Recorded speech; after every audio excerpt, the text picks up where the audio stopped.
Harimu Tuhan, hanya Harimu Tuhan, yang selalu ku nantikan.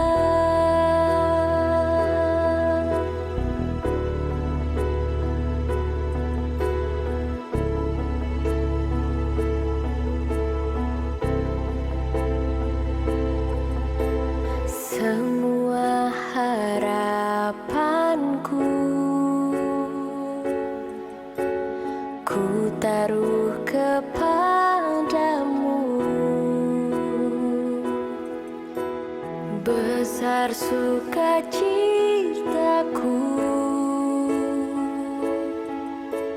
ku memandang wajahmu. Takkan ku harap lagi bahagia dunia ini, semua hanya semu belaka. Tuhan dan kerajaanmu itu segenap hidupku, sekarang dan selamanya.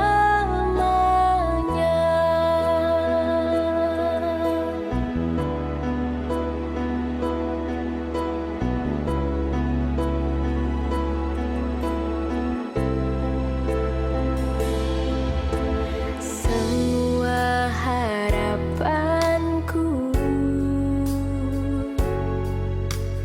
ku taruh kepadamu. Besar sukacitaku,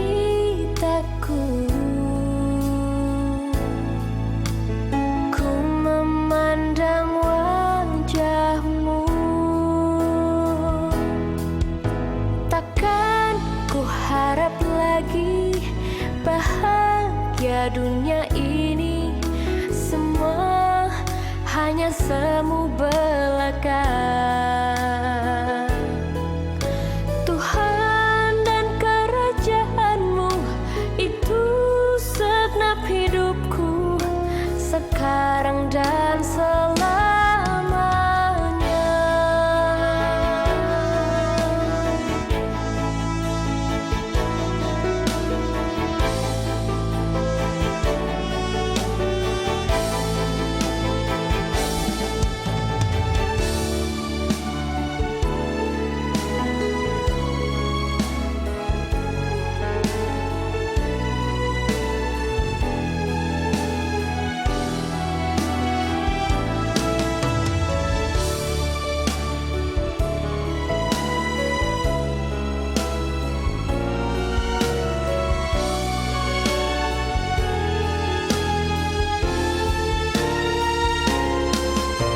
Takkan ku harap lagi bahagia dunia ini, semua hanya semu belaka. Tuhan dan kerajaanmu itu segenap hidupku, sekarang dan selamanya.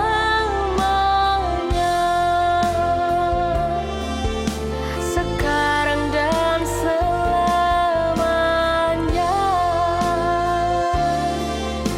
Sekarang dan selamanya.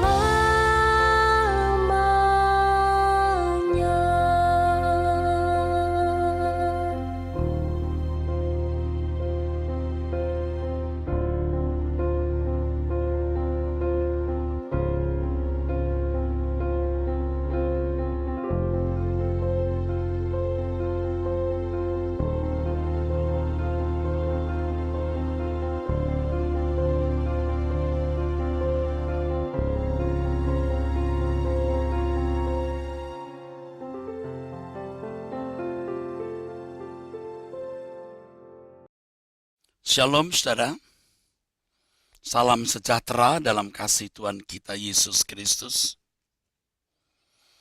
Kebenaran yang kita akan pelajari pada program ini, program Suara Kebenaran ini, kiranya dapat mengubah cara berpikir saudara. Dan kalau cara berpikir kita diubahkan, gaya hidup kita juga berubah. Cara hidup kita juga berubah. Dan sesungguhnya ini adalah maksud dari kekristenan itu, saudara. Itu maksud dari kekristenan itu. Kekristenan bermaksud agar kita mengalami kehidupan yang baru di dalam Tuhan. Kehidupan yang baru di dalam Tuhan. Saudara-saudaraku, pengudusan membuat kita atau menempatkan kita pada status bukan sebagai pemberontak, tetapi sebagai anak. Dan memang manusia itu sebenarnya anak Allah, siapapun. Karena roh yang dimiliki manusia itu roh dari Allah. Bukan roh Allah, roh dari Allah. Itulah sebabnya saudaraku dikatakan dalam firman Tuhan bahwa Allah Bapa itu Bapa segala roh. Nah, penebusan oleh darah Tuhan Yesus menempatkan kita bukan sebagai pemberontak, tapi sebagai anak. Tapi masalahnya apakah kita anak yang sah atau anak yang tidak sah? Kalau anak yang tidak sah, dalam bahasa Indonesia diterjemahkan anak gampang. Dalam bahasa Yunaninya notos. Tetapi anak yang sah disebut sebagai huios. Yang selain berarti anak, juga berarti pangeran. Jadi saya tegaskan bahwa pengudusan dalam Tuhan ini memiliki dua aspek. Yang pertama dikuduskan berarti diubah statusnya. Yang kedua, pemberian potensi atau kemungkinan untuk berkeadaan seperti Bapa. Nah, ini yang harus kita responi, saudara. Agar perjuangan meresponi anugerah itu mengubah keadaan kita dari notos menjadi huios. Dari anak gampang menjadi anak sah atau pangeran. Dan ini benar-benar melibatkan, saudaraku, individu. Tidak bisa terjadi secara otomatis atau dengan gampang. Jadi kita bisa mengerti mengapa firman Tuhan mengatakan, berjuanglah masuk jalan sempit. Sedikit yang dipilih walaupun banyak yang dipanggil. Kerjakan keselamatanmu dengan takut dan gentar. Semua teks Alkitab ini jelas menunjukkan bahwa mengiring Tuhan Yesus bukan hal yang mudah. Bukan hal yang mudah. Jadi pengudusan tidak boleh hanya berhenti sampai status kita berubah. Dari pemberontak menjadi anak Allah. Lalu orang Kristen ada yang merasa sudah cukup jadi Kristen. Sudah selesai. Itu baru notos. Itu anak yang tidak sah. Belum menjadi anak yang sah. Dibutuhkan proses merubah karakter kodrat hidupnya dari kodrat manusia, kodrat dosa menjadi seorang yang berkodrat ilahi, divine nature. 1 Tesalonika pasal 4 ayat 7 mengatakan Allah memanggil kita bukan untuk melakukan apa yang cemar, melainkan apa yang kudus. Sejajar dengan 1 Tesalonika pasal 4 ayat 7 ini, 1 Petrus pasal 1 ayat 16 firman Tuhan mengatakan, kuduslah kamu sebab aku kudus. Dan banyak lagi ayat Alkitab yang memuat perintah, panggilan untuk menjadi kudus. Dalam hal ini orang percaya dipanggil untuk hidup dalam kekudusan. Ini namanya kekudusan aktif. Kalau kekudusan pasif, cukup mulut mengaku Yesus Tuhan dan mengakui karya salibnya di Bukit Golgota. Tetapi untuk kekudusan atau pengudusan aktif, seseorang harus berjuang untuk melepaskan karakter dosa dari dirinya. Sehingga atau agar tidak berbuat dosa lagi. Dengan demikian saudaraku sekalian, bukan hanya dosa atau kesalahan masa lalu yang dianggap telah beres. Dosa yang pernah kita lakukan telah dibereskan oleh Tuhan di kayu salib. Tetapi kemungkinan untuk berbuat salah yang sama atau dosa yang sama masih ada. Itu yang harus dikikis dan dihilangkan. Dalam hal ini saudara harus mengerti bahwa orang percaya menerima pengampunan dari Tuhan memiliki tanggung jawab. Pengampunan diberikan sekaligus tanggung jawab diberikan. Inilah yang namanya anugerah yang bertanggung jawab. Banyak orang berpikir sudah menerima pengampunan, anugerah. Ya sudah selesai, terima kasih Tuhan. Itu tidak benar. Anugerah diberikan sekaligus di dalamnya ada tanggung jawab. Orang yang menerima pengampunan, orang yang menerima anugerah Tuhan harus memberi diri diperbaiki oleh Tuhan.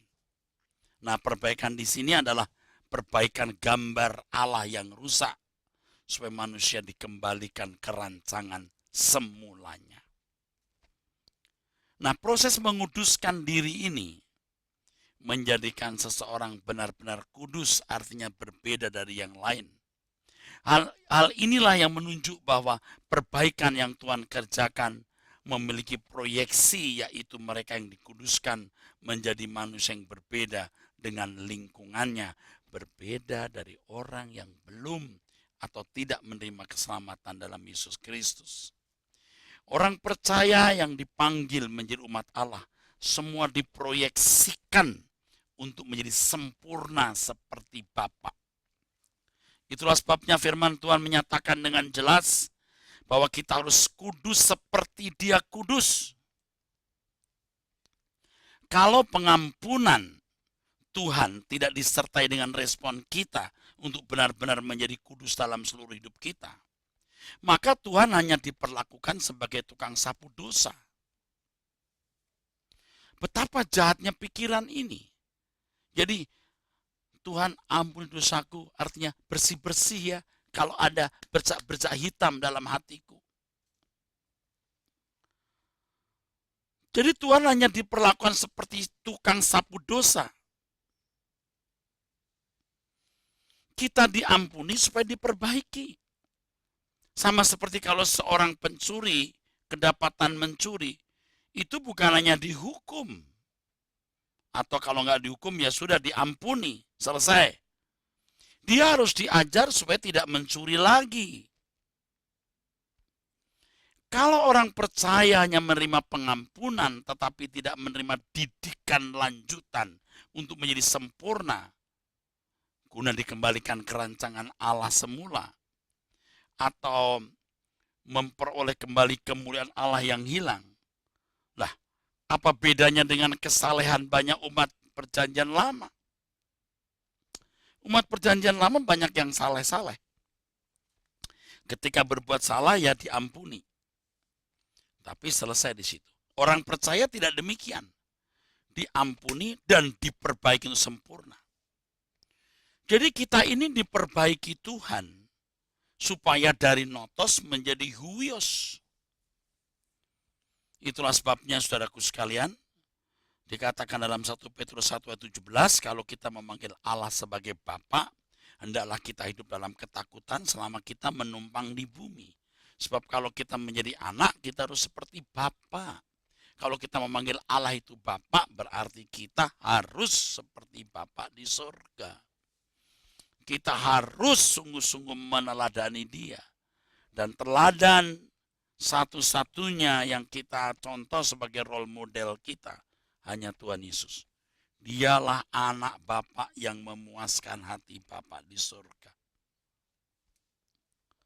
Oleh sebab itu kalau kita tidak mau diproses menjadi seperti Tuhan Yesus, ya sebenarnya jangan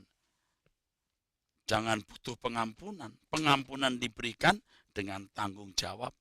Pengampunan diberikan dengan panggilan. Pengampunan diberikan supaya diperbaiki. Ya, kalau tidak, ya untuk apa pengampunan diberikan, saudaraku? Saya percaya kebenaran ini, kalau Anda pahami dan Anda lakukan, Anda jadi luar biasa.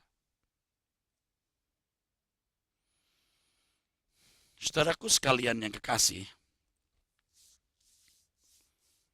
di dalam 1 Korintus pasal 1 ayat 2 tertulis, kepada jemaat Allah di Korintus, yaitu mereka yang dikuduskan dalam Kristus Yesus, yang dipanggil menjadi orang-orang kudus, dengan semua orang di segala tempat yang berseru kepada nama Tuhan Yesus Kristus. Saya ulangi saudara, 1 Korintus 1 ayat 2 tertulis, kepada jemaat Allah di Korintus, yaitu mereka yang dikuduskan dalam Kristus Yesus dan yang dipanggil menjadi orang-orang kudus, dengan semua orang di segala tempat yang berseru kepada Tuhan kita Yesus Kristus. Saudara perhatikan kalimat dikuduskan dalam nama Kristus Yesus dan yang dipanggil untuk menjadi orang kudus. Di sini kita menemukan ada dua dimensi. Dimensi pertama adalah dikuduskan dalam nama Yesus. Ini artinya sebenarnya Tuhan mengubah status kita sebagai orang percaya, ya, dari pemberontak menjadi anaknya. Yang kedua, kalimat yang kedua, dipanggil untuk menjadi orang kudus. Artinya, kita harus memiliki karakter kekudusan seperti Bapa. Jadi saudaraku sekalian, dua kalimat ini penting. Sebab ini dimensi dalam pengudusan. Yang pertama dikuduskan dalam nama Tuhan Yesus, artinya mengubah status kita sebagai orang percaya dari pemberontak dijadikan anak Allah. Kedua, kita dipanggil untuk menjadi orang kudus, artinya kita harus memiliki karakter Bapa di surga, karakter Allah Bapa. Memperhatikan dua jenis atau dua aspek pengudusan ini, pasif dan aktif, maka kita temukan kesejajaran dengan pengudusan oleh darah Tuhan Yesus dan pengudusan oleh firman yang dikerjakan Roh Kudus. Pengudusan oleh darah Yesus adalah pengudusan untuk mengubah status seperti yang berulang-ulang telah saya jelaskan. Hal ini hanya bisa dilakukan oleh Tuhan Yesus. Kisah Rasul 4 ayat 12 mengatakan, tidak ada nama di bawah kolong langit ini yang diberikan manusia supaya manusia mendapat keselamatan. Hanya nama Yesus Kristus. Dikuduskan dengan darah Tuhan Yesus tidak melibatkan manusia sama sekali. Ya, pengudusan oleh darah Yesus tidak melibatkan manusia sama sekali. Manusia hanya menerima anugerah, ya, hanya menerima anugerah itu. Pengudusan oleh darah Yesus ini tidak otomatis menghilangkan kodrat dosa dan sekaligus kita bisa mengenakan kodrat Allah. Kodrat dosanya dapat dihilangkan melalui proses pendewasaan oleh firman dan pembentukan Allah yang dikerjakan oleh Roh Kudus dalam diri umat pilihan. Orang yang menolak pembentukan ini berarti menghujat Roh Kudus. Banyak orang Kristen yang puas hanya sampai pengudusan secara pasif. Mereka merasa bahwa pengudusan dalam hidup mereka sudah tuntas. Nah, biasanya orang percaya seperti ini Sudah cukup pergi ke gereja mengikuti sakramen dan liturgi. Ini tidak tepat, saudaraku sekalian. Tidak tepat.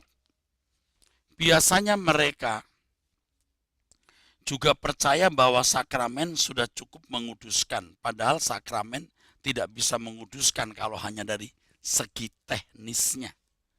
Sakramen menguduskan dari segi esensinya. Misalnya begini, baptisan. Ini bukan soal selam atau percik mestinya. Tapi soal apa makna dari tindakan dibaptis itu. Yang benar, kesediaan meninggalkan cara hidup yang lama. Masuk dalam cara hidup yang baru. Tentu melalui proses pembelajaran firman Tuhan dan proses kehidupan setiap hari berjalan dengan Tuhan, saudaraku. Hanya orang Kristen, maksud saya banyak orang Kristen yang puas sampai pengudusan secara pasif. Dan mereka merasa itu sudah tuntas. Dan mereka percaya juga sakramen itu menguduskan. Padahal sakramen tidak bisa menguduskan kalau hanya dari segi teknisnya. Sakramen menguduskan dari segi esensinya. Jadi baptisan bukan percaya atau selamnya, tapi komitmennya untuk hidup baru. Disitulah dia masuk proses pengudusan. Sekarang jelas bahwa Roma pasal 1 ayat 7 yang tadi telah kita baca mengisyaratkan bahwa kita dipanggil untuk dijadikan sebagai orang kudus. Ini bukan proses sederhana, saudaraku. Ini bukan proses sederhana. Ini proses yang melibatkan seluruh hidup kita. Orang yang tidak menerima pengudusan secara aktif ini berarti menolak. Itu berarti menolak Tuhan. Menghujat Roh Kudus dan menolak firman. Roma pasal 2 ayat 5 mengatakan, tetapi oleh kekerasan hatimu yang tidak mau bertobat, engkau menimbun murka atas dirimu sendiri, pada hari waktu mana murka dan hukuman Allah yang adil akan dinyatakan. Ini.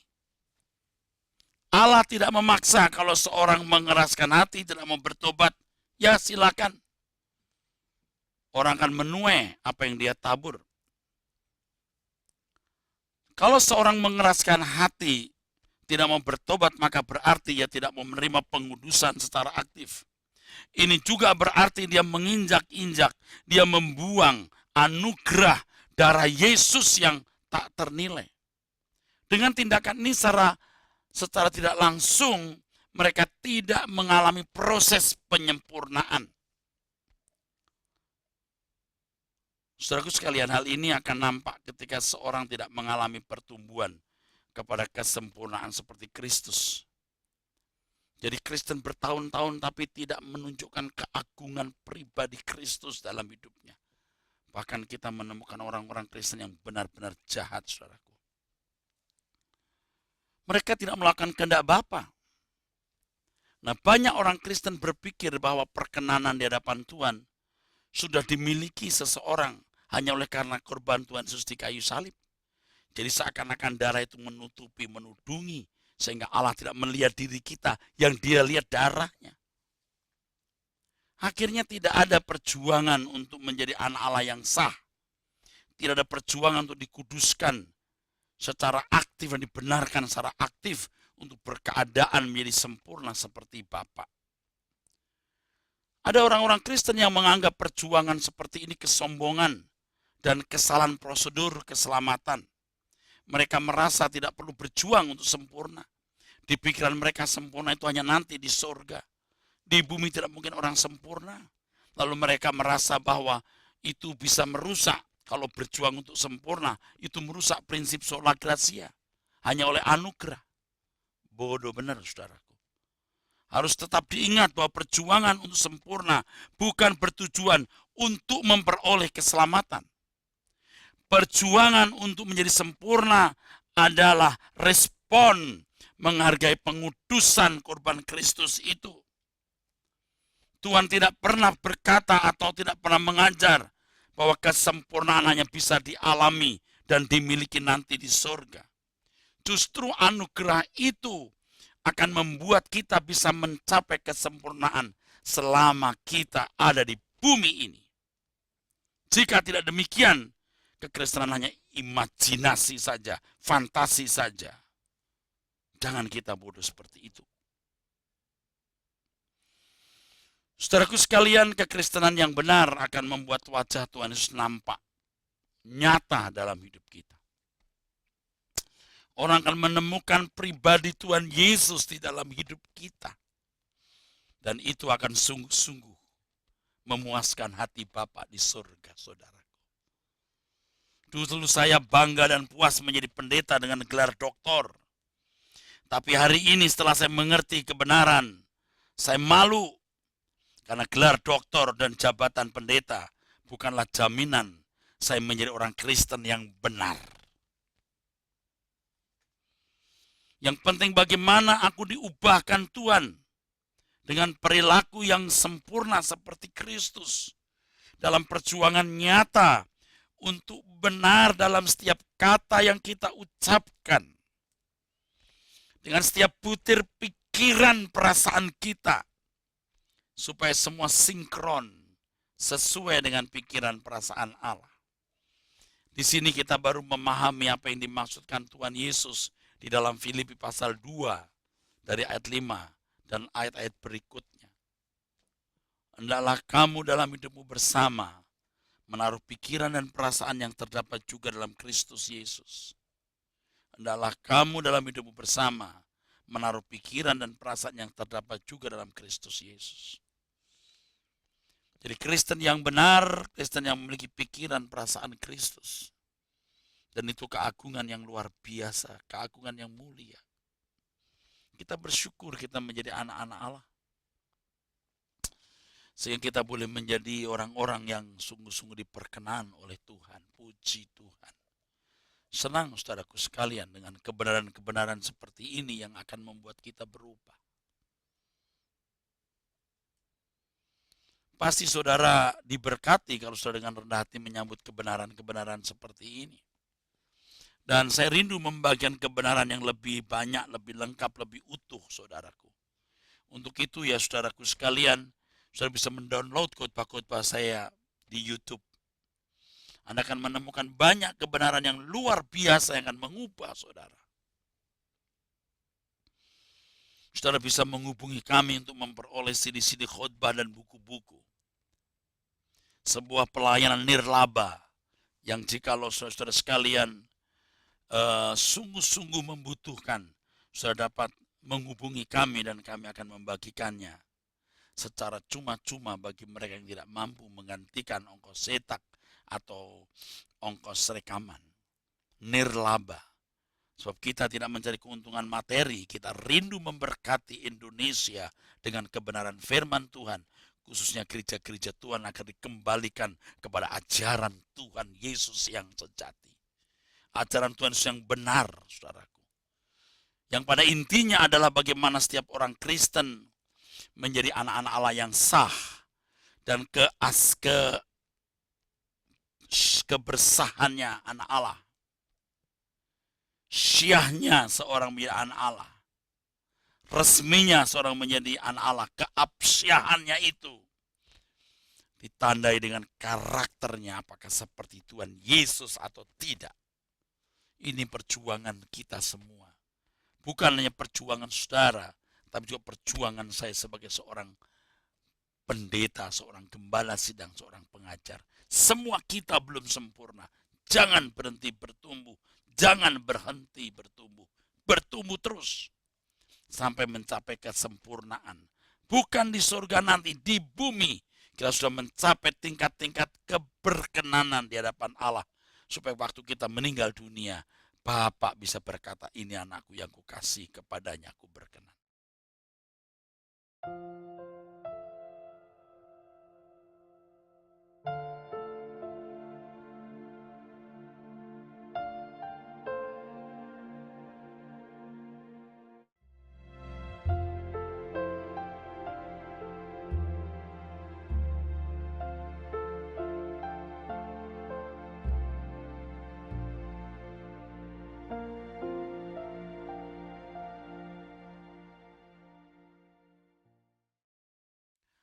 Saudara-saudaraku sekalian, dikuduskan oleh firman artinya dengan kuasa firman Tuhan yang dipahami, maka seseorang dapat didewasakan agar tidak hidup lagi dalam dosa, tetapi hidup sesuai dengan kehendak Allah. Firman Tuhan menguduskan artinya firman Tuhan menghindarkan manusia dari berbuat jahat. Jadi hal ini tentu tidak otomatis, saudara sekalian. Firman Tuhan menguduskan artinya firman Tuhan menghindarkan manusia dari berbuat jahat. Tentu hal ini tidak terjadi secara otomatis. Tentu manusianya yang harus tekun belajar kebenaran firman Tuhan. Ya, sebab tanpa ketekunan seseorang tidak akan bisa mengerti. Tekun belajar firman Tuhan. Kalau kamu tetap dalam firman-Ku, kamu benar-benar adalah murid-Ku, kamu akan mengenal kebenaran, kebenaran akan memerdekakan kamu. Jadi tetap di dalam firman, atau ketekunan belajar firman ini yang membuat seseorang dimerdekakan. Dimerdekakan di sini maksudnya adalah dibebaskan dari kecenderungan berbuat dosa. Dari kecenderungan berbuat dosa menjadi seorang yang cenderung hidup dalam kekudusan sampai tidak bisa berbuat dosa lagi. Pengudusan dengan atau oleh firman melibatkan penuh peran manusia. Kalau manusia tidak proaktif, maka pengudusan ini tidak bisa berlangsung. Manusia harus proaktif. Jadi kalau seseorang tidak proaktif untuk mengalami perubahan, maka pengudusan oleh darah Tuhan Yesus menjadi sia-sia. Jadi kalau seseorang tidak mengalami pengudusan oleh firman, berarti dia juga tidak menghargai darah Tuhan Yesus yang ditumpahkan.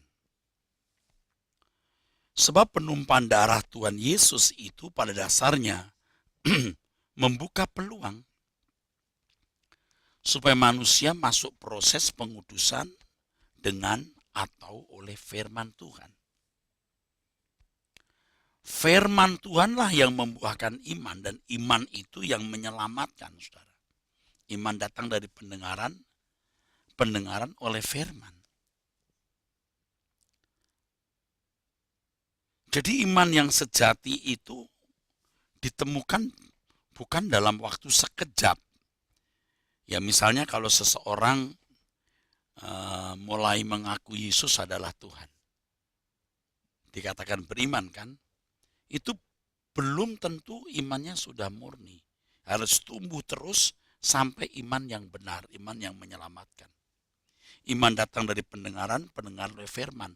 Berapa ayat, berapa pasal, berapa khotbah sampai mencapai iman yang menyelamatkan itu. Dari kecil Kristen terus belajar firman. Dari sekolah minggu, remaja, sampai titik di mana dia memiliki iman yang benar, yang menyelamatkan. Jadi pengudusan oleh darah Yesus memindahkan status manusia. Tetapi pengudusan oleh firman mengubah karakter manusia. Jadi pengudusan oleh firman ini pada dasarnya adalah pendewasaan yang membuat seseorang menjadi anak tebusan guna serupa dengan Tuhan Yesus. Tidak mungkin seseorang bisa mengalami pengudusan yang benar tanpa firman. Firman Tuhan itulah yang memperbarui pikiran, cara berpikir atau mindset seseorang.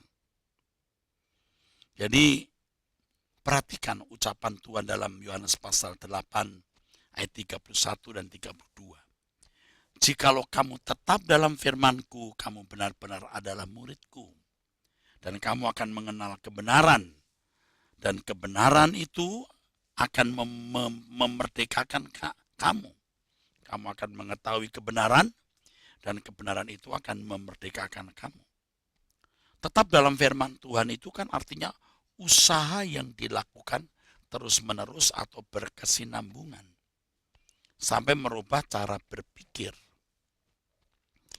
Apa yang dikatakan Tuhan Yesus ini sinkron dengan Roma pasal 1 ayat 6.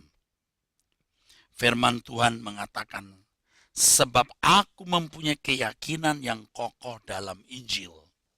Karena Injil adalah kekuatan Allah yang menyelamatkan setiap orang percaya. Pertama-tama orang Yahudi, tetapi juga orang Yunani. Injil yang dimaksud dalam ayat ini adalah kebenaran atau firman yang diajarkan oleh Tuhan Yesus. Dalam hal ini sangatlah jelas bahwa proses keselamatan dalam kehidupan umat pilihan tidak dapat dipisahkan dari firman Tuhan. Dalam hal ini sangatlah jelas bahwa proses keselamatan dalam kehidupan umat pilihan tidak dapat dipisahkan dari firman Tuhan. Mengingat betapa sentralnya peran firman Tuhan dalam proses keselamatan, dikembalikannya manusia ke rancangan Allah semula. Maka hal belajar kebenaran firman Tuhan harus menjadi perjuangan dan usaha kita setiap hari. Menambah pengertian mengenai kebenaran firman Tuhan haruslah dipandang sebagai sesuatu yang mutlak. Jadi belajar firman Tuhan, menambah pengertian akan firman Tuhan harus dipandang sebagai sesuatu yang mutlak. Seperti makanan yang kita konsumsi setiap hari, demikian pula dengan kebenaran firman Tuhan. Setiap hari harus ada waktu yang disediakan guna belajar kebenaran firman Tuhan. Belajar firman Tuhan bisa melalui beberapa sarana seperti Alkitab, ya, literatur, ya, buku-buku, CD, khotbah, internet, radio, dan lain sebagainya. Termasuk televisi, saudara. Banyak media yang bisa digunakan untuk itu. Jadi jangan belajar firman Tuhan hanya pada waktu kosong. Tetapi kita harus sengaja menyediakan waktu untuk itu. Akibat dari kehidupan orang Kristen yang tidak bertumbuh dalam kebenaran firman Tuhan, itu sebenarnya baru dirasakan beberapa belas tahun kemudian. Atau beberapa puluh tahun kemudian. Sebaliknya orang yang belajar firman Tuhan dengan sungguh-sungguh itu buahnya juga baru bisa dirasakan beberapa puluh tahun kemudian. Kalau baru setahun 2 tahun mungkin tidak terasa dan tidak kelihatan perbedaan orang yang belajar firman dan yang tidak belajar firman. Itulah sebabnya banyak orang yang merasa ya tidak belajar firman itu tidak berakibat fatal. Bila ada acara-acara di mana firman Tuhan diajarkan, seperti kebaktian hari Minggu, persekutuan doa, pendalaman Alkitab, seminar-seminar rohani, itu harus menjadi momentum berharga yang harus dihadiri. Biaya dan kelelahan yang dikorbankan tidak ada artinya dibanding berkat kekal yang diperoleh. Oleh karena pengertian seseorang mengenai firman menentukan proses menuju kesempurnaan, maka kita harus sangat berhati-hati memperoleh sumber kebenaran firman Tuhan yang kita pelajari. Banyak ajaran sesat yang tidak membawa kepada pertumbuhan rohani yang benar. Tidak semua orang yang berkhotbah menggunakan Alkitab berarti menyampaikan kebenaran. Jadi hati-hati saudaraku, banyak pemberitaan firman Tuhan yang sebenarnya tidak sesuai dengan firman Tuhan yang diajarkan Alkitab. Jadi jangan saudara percaya saja kalau orang berkhotbah menggunakan Alkitab berarti firman Tuhan. Firman Tuhan itu bukan huruf-hurufnya, tetapi pengertian dari kalimat dan huruf itu. Kiranya Roh Kudus menolong saudara untuk mengerti ini dan bisa membedakan yang palsu dan yang asli, saudaraku. Saudaraku sekalian yang kekasih, dikuduskan oleh Allah itu bukan hanya oleh darah Tuhan, bukan hanya oleh firman, tapi juga oleh Roh Kudus.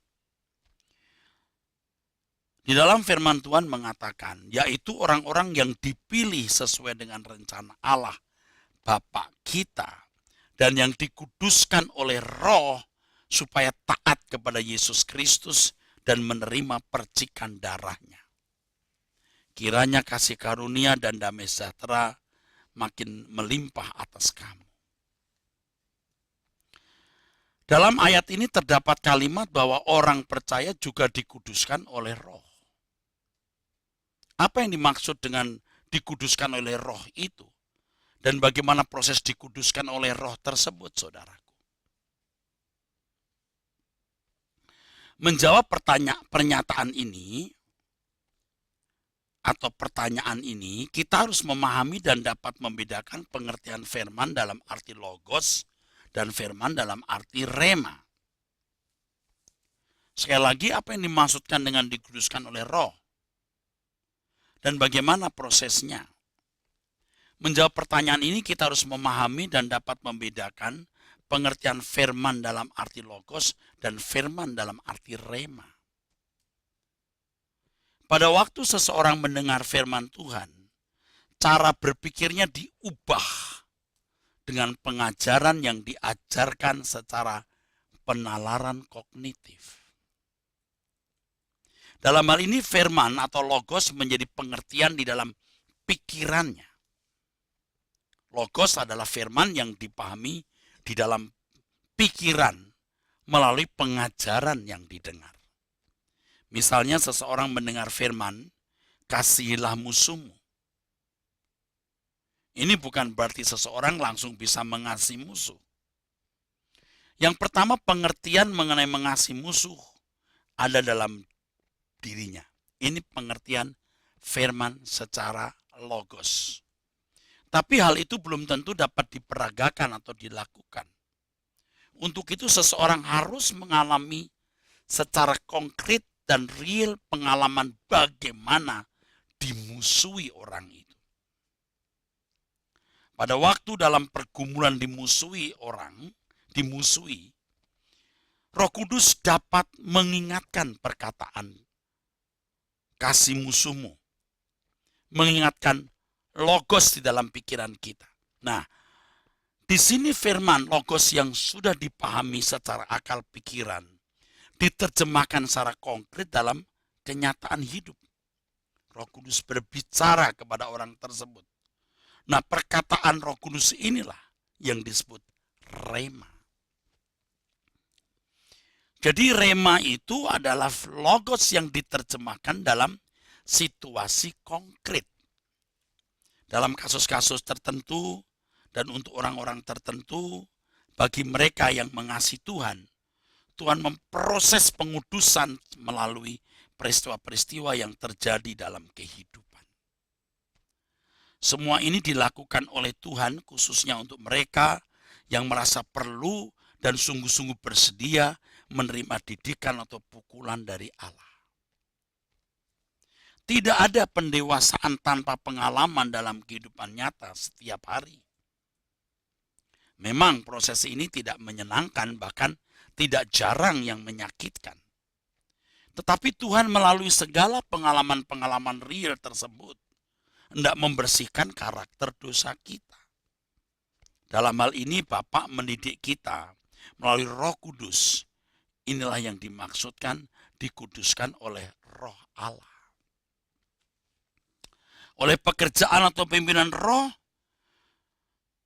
Kudus maksudnya seseorang dipimpin sehingga dimungkinkan untuk memiliki ketaatan kepada Bapa.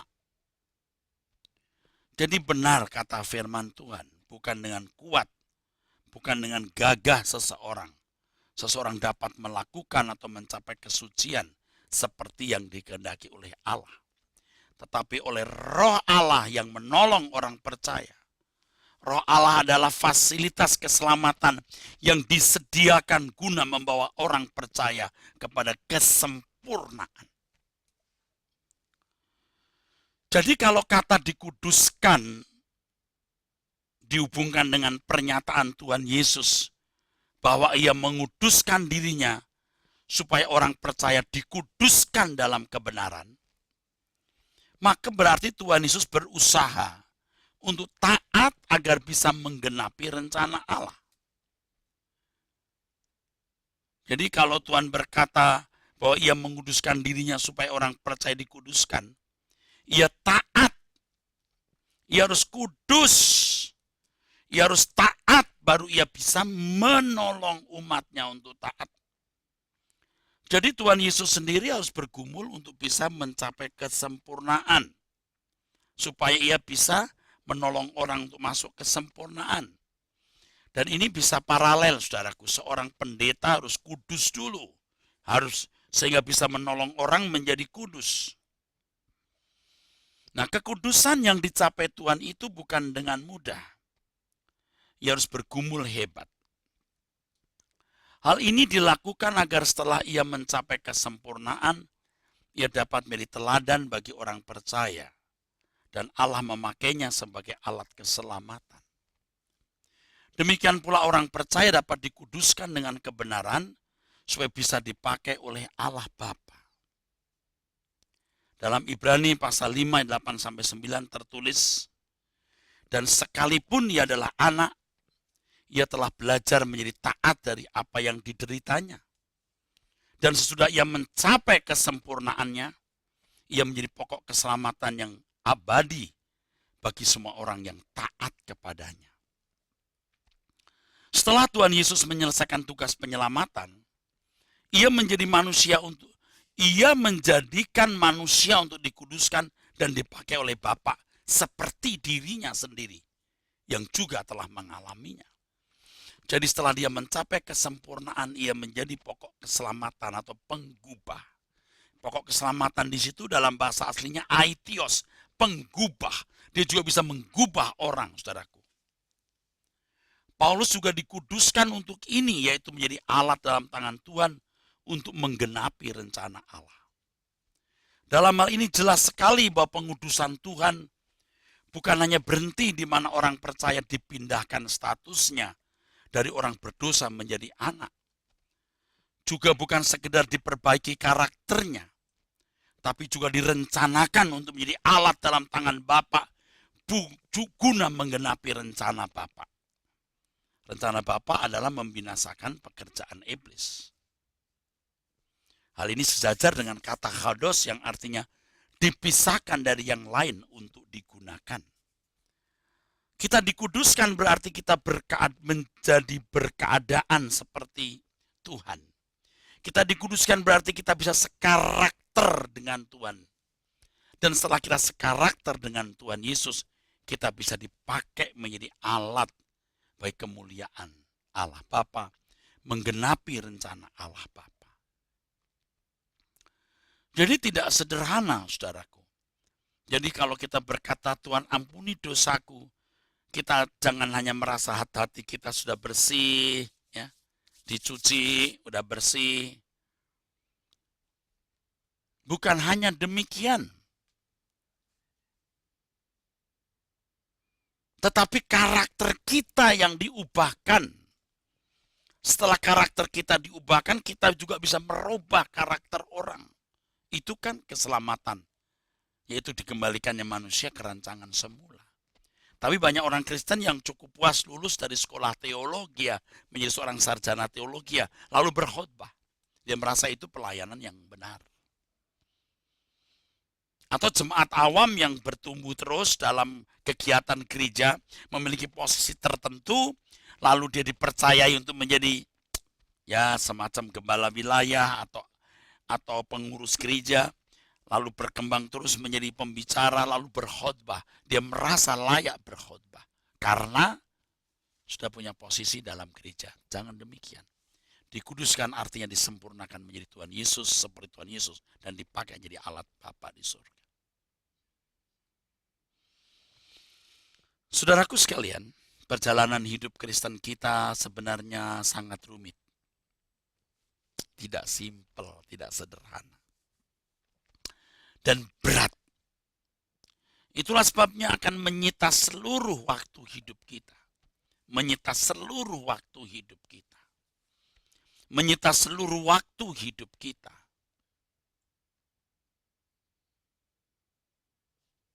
menyita seluruh waktu hidup kita. Tidak sederhana, saudaraku sekalian. Tetapi inilah yang tidak bisa tidak, saudaraku, harus kita jalani atau kita lakukan atau kita alami, saudara. Tidak bisa, enggak. Bukan sederhana, tapi kompleks dan berat. Harus menyita seluruh hidup kita. Oleh sebab itu kekristenan bukan sekedar bagian hidup kita, tapi seluruh hidup kita.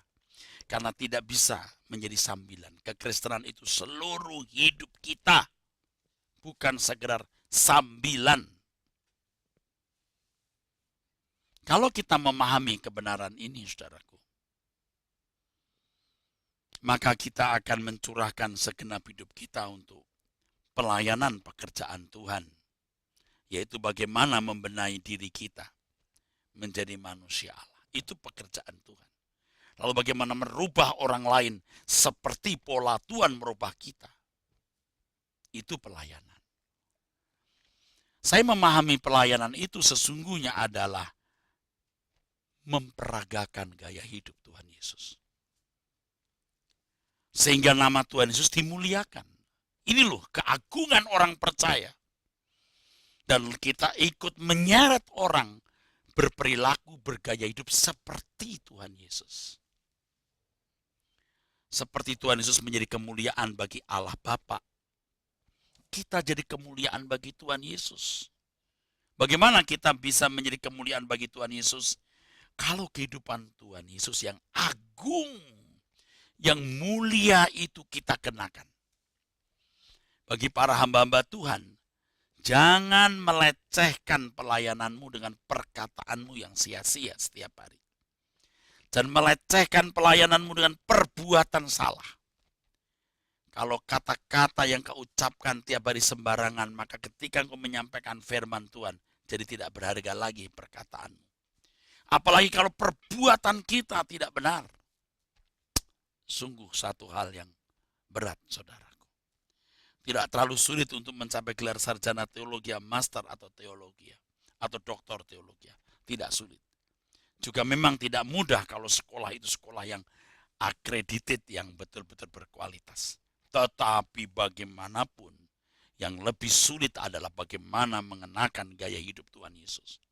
Tapi itulah jantung dari kekristenan. Itu nafas dari kekristenan. Injil bukan sekedar ilmu. Injil bukan pengetahuan, tapi nafas, jiwa dari kehidupan. Saudaraku, demikianlah kebenaran yang saya sampaikan. Kiranya kebenaran ini merubah cara berpikir saudara. Sehingga saudara menjadi anak-anak Tuhan yang berkenan kepada Tuhan, yang memuliakan Tuhan. Berubah menjadi sempurna. Saya senang bisa menyampaikan firman Tuhan ini. Yang suatu hari, saudaraku, buah dari pemberitaan firman Tuhan ini akan menghasilkan manusia-manusia Allah yang berkenan di hadapan Allah dan diperkenan duduk dalam kemuliaan bersama dengan Tuhan Yesus Kristus. Nantikan kami di program yang sama, di lain kesempatan kami akan hadir menjadi berkat bagi saudara-saudara sekalian. Tuhan memberkati saudara. Sola Gracia.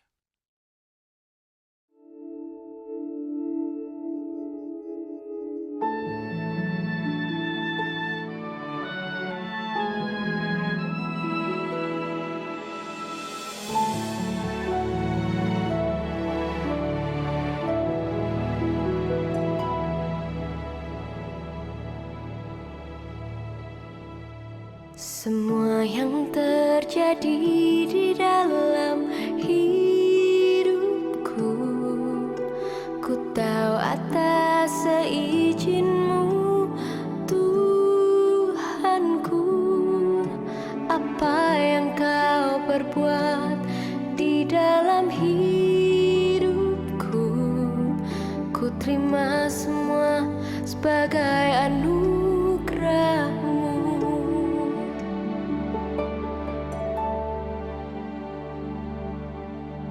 Semua yang terjadi di dalam hidupku, ku tahu atas seizin-Mu, Tuhanku.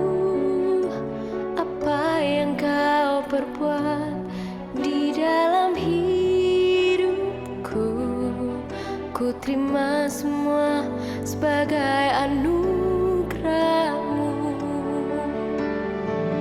Ku bersyukur Tuhan untuk semua yang ku alami.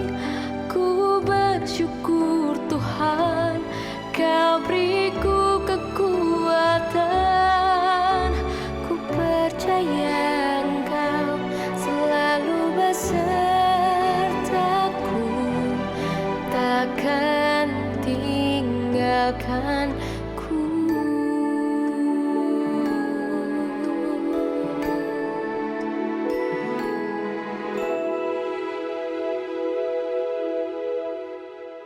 Semua yang terjadi di dalam hidupku, ku tahu atas izin-Mu, Tuhanku.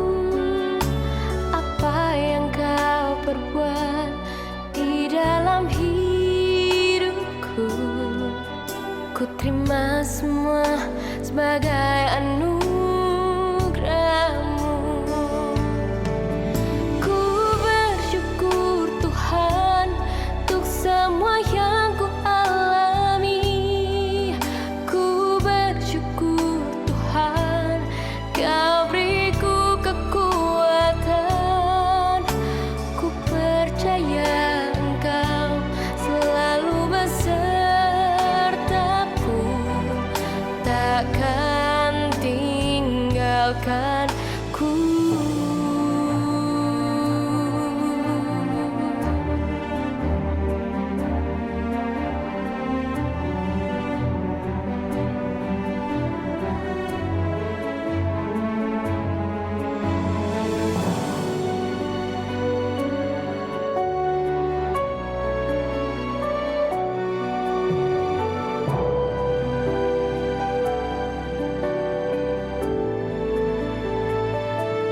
Ku bersyukur Tuhan untuk semua yang ku alami.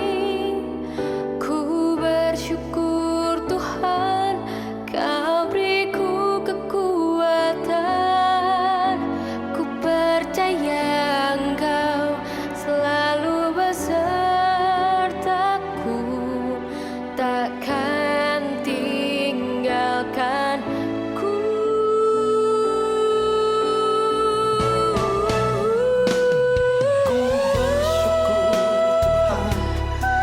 Semua yang ku alami, ku bersyukur Tuhan, Kau beriku kekuatan.